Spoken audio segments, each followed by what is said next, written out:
train de m'amuser avec mon prochain invité qui vient nous présenter une embarcation que je dirais révolutionnaire, pour ne pas dire surprenant, une embarcation pliable. Je suis avec Steve Ferland. Salut, Steve. Bonjour, Sylvain. Tu viens nous présenter, bien, premièrement, je dois présenter que tu es un distributeur exclusif de ce type d'embarcation-là. Tout à fait. On couvre la province de Québec. OK. Et ça fait quelques années que vous faites des salons, puis vous rencontrez les adeptes, surtout de pêche. Tout à fait. Parce qu'on est intrigué par cette embarcation-là. Évidemment, quand on parle de bateaux pliants, si je veux pas, on se distingue, on est un petit peu à l'extérieur des sentiers battus. Oui, parce que, sans faire un historique trop, on a eu dans le passé un genre d'embarcation au Québec qui n'a pas eu très grand succès, mais c'est pas du tout le même produit. Du tout. C'est ça. Ici, au Québec, les gens ont connu beaucoup, on parlait de la pirogue. La fameuse pirogue. La pirogue, l'Instaboat, qui était une embarcation qui faisait un bon travail, mais qui est un produit vraiment complètement différent de ce que nous, on offre. Nous, le produit qu'on offre, c'est le produit Portaboat. Portaboat. Portaboat. Il faut savoir, Portaboat, c'est un produit américain. C'est fabriqué en Californie. Ça fait déjà 40 ans que cette entreprise-là existe. Ah oui? Oui. Donc, le principe de bateau pliant chez Portaboat, c'est la même recette depuis 40 ans. Ce qui en fait un produit vraiment très mature, c'est éprouvé. La recette est connue et rodée. Ce qui les a distingués beaucoup, entre autres, c'est les matériaux qu'ils utilisent. Contrairement aux embarcations plus courantes qu'on retrouve, qui vont en aluminium, en fibre de verre, des fois on va aller dans le pneumatique. Dans le cas du Portaboat, on va avoir, autrement dit, c'est un copolymère de polypropylène. C'est un matériau qui est légèrement souple, mais extrêmement résistant au choc et à l'abrasion. Parce qu'on a vu justement une des photos qu'il était carrément stationné dans des roches. Tout à fait. Et ça résiste quand même à cette abrasion-là, parce que des fois, on est gêné d'aller s'accoster là. Effectivement, mais non, la coque est vraiment d'une robustesse impressionnante. C'est vraiment spectaculaire. Il faut savoir aussi, à preuve, c'est que le fabricant a tellement confiance en son produit qu'il garantit la coque, l'étanchéité, les joints pour une période de 10 ans.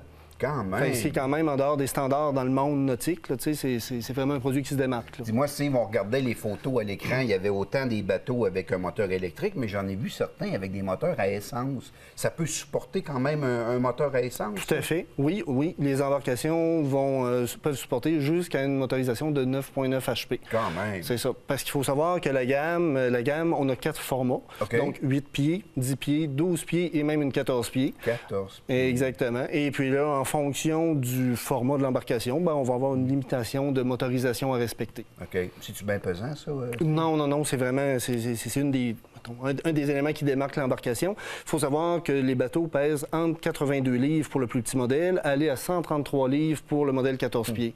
Ce qui est vraiment léger pour une embarcation de ce format-là, parce que l'embarcation fait quand même 60 pouces de large, 5 pieds de large, 2 pieds de haut en profondeur, par la longueur, comme je disais, 8, 10, 12 et 14, ce qui fait que le volume intérieur est vraiment grand. C'est très spacieux comme embarcation. Un des avantages aussi que ça donne, ça nous permet d'avoir une assise beaucoup plus haute que dans souvent des embarcations de même format. Oui, c'est ça. Ce qui fait que c'est très confortable pour faire une journée sur l'eau de pêche. On ne fatigue pas, surtout quand on est errant, on apprécie ça. D'ailleurs, on vient de voir une photo assez saisissante du bateau qui était plié sur le toit d'un véhicule.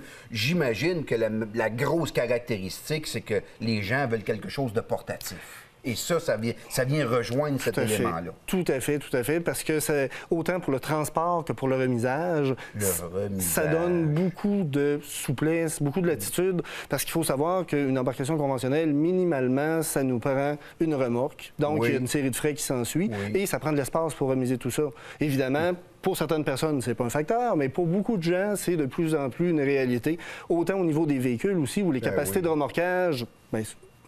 cherche à diminuer, là, justement. Oui, puis j'ai bien aimé aussi la photo du motorisé, que le type avait collé sa chaloupe sur le côté, puis sa chaloupe est toujours disponible. Il y a des barques de là, il y a des plis, il met ses bancs, puis hop, on est dans l'eau. Exactement. C'est vraiment une force de l'embarcation.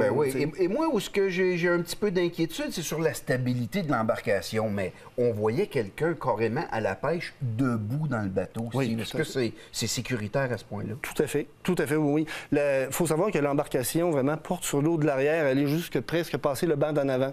Donc, l'embarcation est extrêmement stable sur l'eau et le 5 pieds de large fait que vraiment, la surface en contact avec l'eau est très grande. Fait qu'on peut pêcher à 2 pêcheurs debout là-dedans à la mouche sans aucun problème.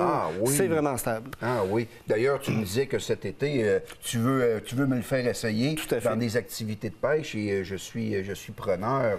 Dis-moi, c'est-tu compliqué à monter? Non. Il faut savoir que le montage prend environ environ 7 minutes. OK. Et puis, c'est extrêmement simple, finalement. On ouvre la coque, on vient insérer les sièges dedans, on met le panneau de son à l'arrière, l'embarcation est prête. Ah, c'est oui. vraiment pas plus long que ça, c'est extrêmement rapide. Et ce qui est intéressant, il y a des accessoires qui viennent se greffer à ça, dont des roues. On les a vus rapidement là, à l'image. Les roues nous permettent finalement justement de monter, au fond, tout avoir la mobilité pour monter l'embarcation à côté de notre véhicule et l'amener jusqu'au plan d'eau.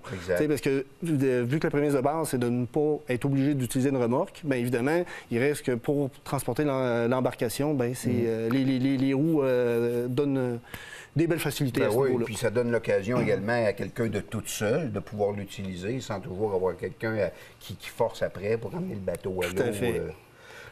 Steve Ferland de Espace Optimum, super embarcation de toutes les grandeurs. Moi, j'aime bien le modèle 12 pieds, 3 bancs pour moucher. On va avoir l'occasion d'essayer ça ensemble. Tout à fait. C'est prévu bientôt. Merci beaucoup de ton passage à l'émission. Très intéressant comme embarcation, mesdames et messieurs. Restez les yeux et les oreilles ouverts. C'est une embarcation. Mon petit doigt me dit que dans les prochaines années, prochains mois, on va entendre parler pas mal du porte-à-boat. Après la pause, on s'en va voir notre belle Suzanne qui nous parle peut-être de recettes à base nature. Tout de suite.